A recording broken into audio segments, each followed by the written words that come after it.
Hello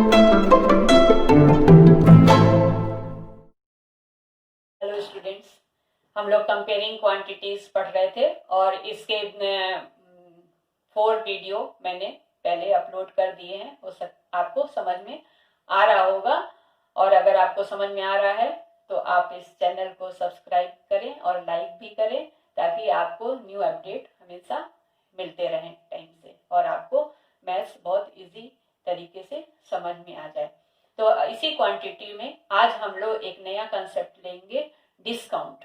discount आप लोग बहुत सुने होंगे। आज मार्केट में कभी कोई फेस्टिवल आता है तो उसमें थोड़ा सा ये लोग डिस्काउंट और बढ़ा देते हैं। तो इस तरह से आप भी, हम लोग भी जहाँ डिस्काउंट होता है वहाँ पर भागे भागे चले जाते हैं कि ये बहुत ज़्यादा डिस्काउंट चल रहा है, चलो ये चीज़ लेते हैं। तो अब हम देखते हैं कि डिस्काउंट क्या होता है।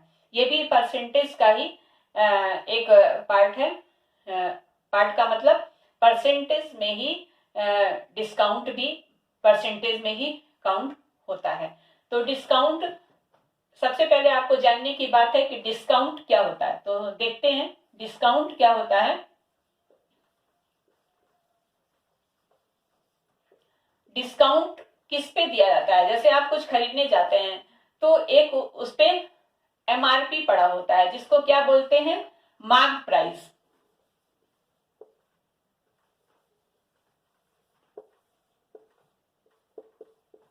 MRP, mark price.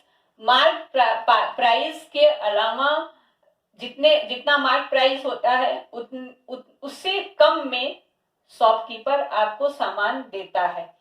तो mark price minus selling price,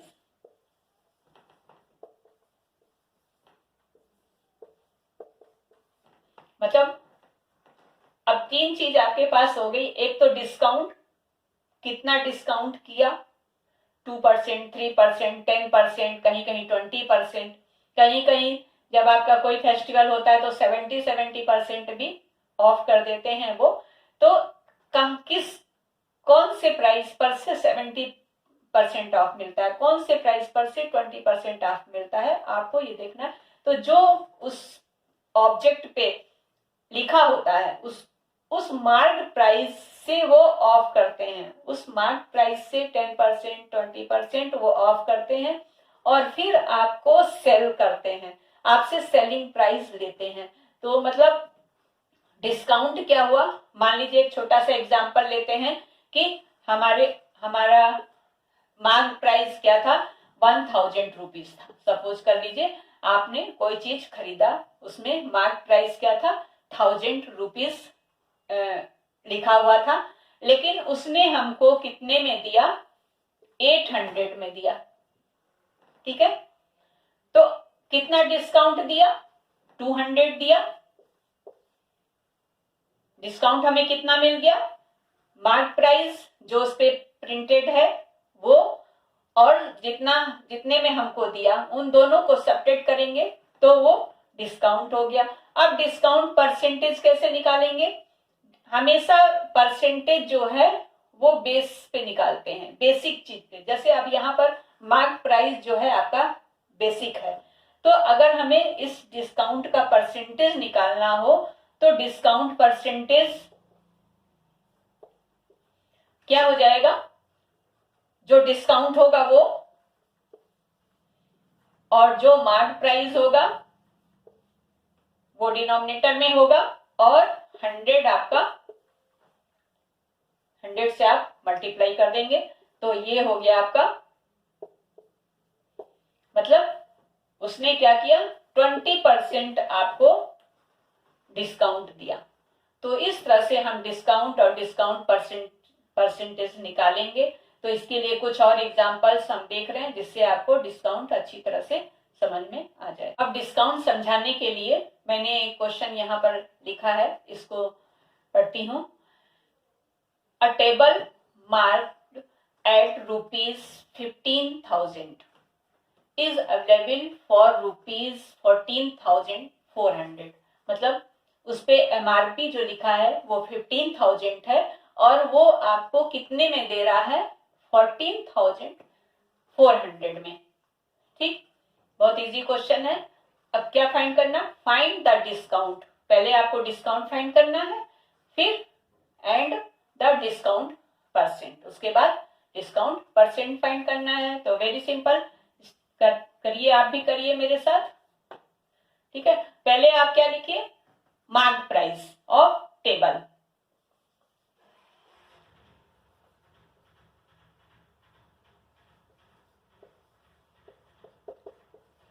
mark price of table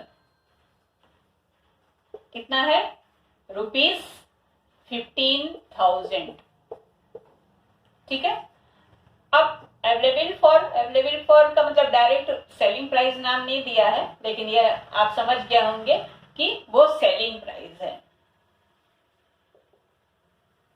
selling price कितना है टेबल का, 14,400 रुपीज। ठीक है, अब एमआरपी इतना है, सेल इतने में हो रहा है, तो आप बहुत इजीली डिस्काउंट फाइंड कर सकते हैं। तो डिस्काउंट कितना हुआ,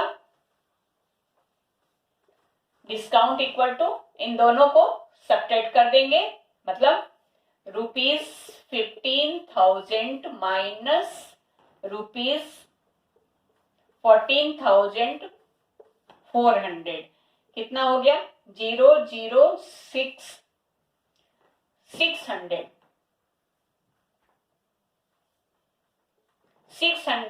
डिस्काउंट हुआ। अब डिस्काउंट परसेंटेज निकाल लेंगे, तो डिस्काउंट परसेंटेज कितना हो गया,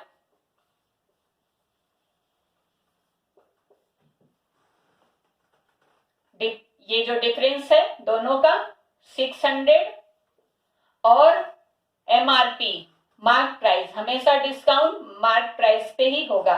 तो मार्क प्राइस इसका कितना है, 15,000 इंटू 100। ठीक है, इसको सॉल्व कर लीजिए, परसेंट में आपका आ जाएगा 15 4 जा, थोड़ा सा ऊपर लिख लीजिए नहीं तो आप कंफ्यूज हो जाएंगे। तो ये हो गया 4% डिस्काउंट देता है टेबल पे। तो आपके दोनों आंसर आपको फाइंड हो गए, एक तो डिस्काउंट कितना मिला 600 और डिस्काउंट का परसेंटेज क्या था 400। तो इस तरह से आप और भी क्वेश्चन करेंगे। अब कोई जरूरी नहीं है कि आपको हर बार डिस्काउंट और डिस्काउंट परसेंटेज ही फाइंड करना हो सकता है इसमें कोई भी एब्सेंट हो सकता है, सेलिंग प्राइस भी एब्सेंट हो सकता है, बाकी सब गिवन है। तो ये एमआरपी भी एब्सेंट हो सकता है जो आपको फाइंड करना होगा। तो इन तीन mark price, selling price, discount, discount percent, ये फोर वर्ड्स है, या ये जो भी, इसमें कोई भी एक एब्सेंट हो सकता है, कोई भी दो एब्सेंट हो सकते हैं, और बाकी गिवन देकर और आपसे क्वेश्चन पूछा जा सकता है। तो क्वेश्चन को बहुत ध्यान से पढ़िए और उसमें पहले ये फाइंड करिए कि क्या क्या गिवन है और क्या फाइंड करना है, उसके बाद क्वेश्चन को प्रोसीड करिए। Thank you for watching this video.